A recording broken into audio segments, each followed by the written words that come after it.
update कयूं पिया काज़ी अहमद मां साईं बशकर लाखो जी रिपोर्ट मुताबिक़ त यूसी गुलाम हैदर शाह जे दे 12 नसरत जो ॻोठ खान मोहम्मद नोमड़ियो जो रवासी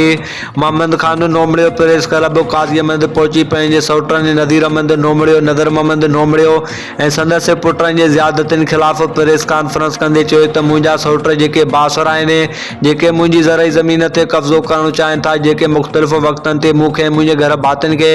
मोतमार धमकियूं ॾियनि था अॼु बि मुंहिंजा हारी पानी वराए रहा त मथे ॼाणायल मुंहिंजे सौटनि हारनि खे पानी वराइणो न ॾिनो ऐं उन्हनि खे धमकियूं ॾेई भॼाए छॾियो जंहिं लाइ आउं वञी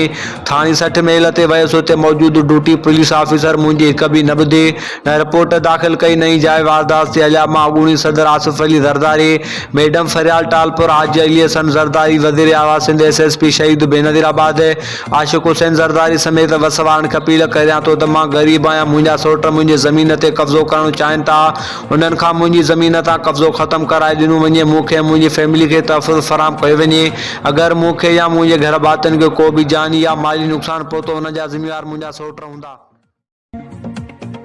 अपडेट किया पिया काज़ी अहमद मां साहिल लाखो जी रिपोर्ट मुताबिक़ त मज़दूरनि जा आलमी ॾियारी जे मुनासिबत सां शिकागो जे शहीदनि खे भेटा पेश करण लाइ काज़ी अहमद रजिस्टर तमीरात मज़दूर यूनियन सदर बाबू खिलजी मज़दूर इत्तेहाद जे सेक्रेटरी मौला बशको ख़ास के लिए अवामी वर्कर्स पार्टी पारां फैज़ कीरियो ख़ालिद सोलंगी जगवाणी में शहर जे मुख़्तलिफ़ चौकनि खां अलॻि अलॻि रैलियूं कढी प्रेस क्लब चौक पहुता जिते शिकागो जे शहीद मज़दूरनि खे ज़ोरदार नारनि सां भेटा पेश कई वई उन मौक़े ते अॻवाननि मीडिया सां ॻाल्हाईंदे चयो त शिकागो जे शहीद मज़दूरनि पंहिंजे जाननि जा नज़राना ॾेई मज़दूरनि सां थींदड़ ॾाढ जबर बर्बरियत जो ख़ात्मो आंदो असां संदसि हिमत ऐं जुरत खे सलाम पेश कयूं था